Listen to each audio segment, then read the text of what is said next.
ইমানের সাথে মৃত্যু হওয়ার কি কোনো আমল আছে জানাবেন প্লিজ। ইমানের সাথে মৃত্যু হওয়ার জন্য অনেক আমল আছে। সবচেয়ে বড় আমল হলো ঈমান আনয়ন করা এবং আত্মশুদ্ধি করা। অর্থাৎ নিজেকে পরিশুদ্ধ করবার চেষ্টা অব্যাহত রাখা হলো ঈমানের মৃত্যুর সবচেয়ে বড় এবং সবচেয়ে সাধারণ এবং কমন উপায়।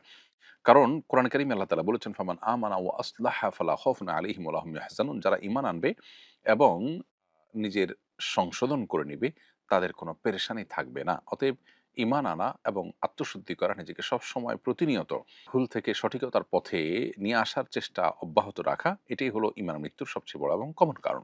পাশাপাশি বিভিন্ন আমলের বিনিময়ে জান্নাতের কথা বলা হয়েছে, শুভ পরিণতির কথা বলা হয়েছে। সবগুলাই ঈমানে মৃত্যুর আমল হিসাবে বিবেচিত হতে পারে। যেমন নবী করিম সাল্লাল্লাহু আলাইহি সাল্লাম আমাদেরকে দোয়া শিখিয়েছেন। আমরা যেন আল্লাহর কাছে দোয়া করি যে, আল্লাহ আমরা যেন ভালো পরিণতির দেখা পাই। আমাদের পরিণাম যেন ভালো হয়।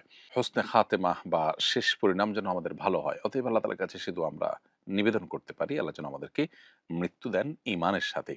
ওয়াতাওয়াফানি মুসলিমা, কোরআনে কোনো দোয়া আল্লাহ তাআলা আমাদেরকে শিখিয়েছেন, হে আল্লাহ আমাকে মুসলিম করে আপনি মৃত্যুবরণ করুন। তো সেই দোয়াগুলো আমরা আল্লাহর কাছে নিবেদন করতে পারি। এর মাধ্যমে আশা করা যায় যে আমরা ঈমানের মৃত্যু লাভ করব। এর পাশাপাশি নবী করিম সাল্লাল্লাহু আলাইহি ওয়াসাল্লাম এবং আনসার এবং মুহাজির সাহাবীদের আদর্শ যদি কেউ ধারণ করেন, তার ফলশ্রুতিতেও ঈমানের মৃত্যু লাভ হওয়ার সম্ভাবনা এবং সুযোগ রয়েছে।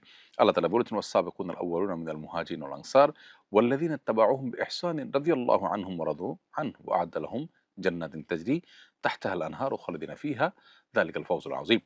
যার অর্থ হলো যে পূর্ববর্তী মুহাজির এবং আনসার সাহাবী এবং যারা তাদের পরবর্তীতে ভালো কাজ কর্মের মাধ্যমে তাদের অনুসরণ করেছে, তাদের অনুকরণ করেছে, এ উভয়ের উপর আল্লাহ তাআলা সন্তুষ্ট এবং তাদেরকে আল্লাহ তাআলা জান্নাতে প্রবেশ করাবেন। অতএব আশা করা যায় যে আমরা যদি নবী আলাইহিস সালাম এবং মুহাজির এবং আনসার সাহাবীদেরকে অনুসরণ করি, তাদের আনুগত্য করি, নেক আমলের ক্ষেত্রে তাদের ফলো করি, তাহলে ইনশাআল্লাহ বিইذনিল্লাহ সেটি আমাদের জান্নাতে যাওয়ার কারণ হতে পারে এবং সেটি আমাদের ঈমানের মৃত্যুর কারণ হতে পারে। যেহেতু জান্নাতে যাওয়ার ওয়াদা করা হয়েছে, ঈমানের মৃত্যু তার জন্য তো অবশ্যই আবশ্যক। সেজন্য ঈমানের মৃত্যু এখান থেকে হতে পারে ইনশাআল্লাহ তাআলা।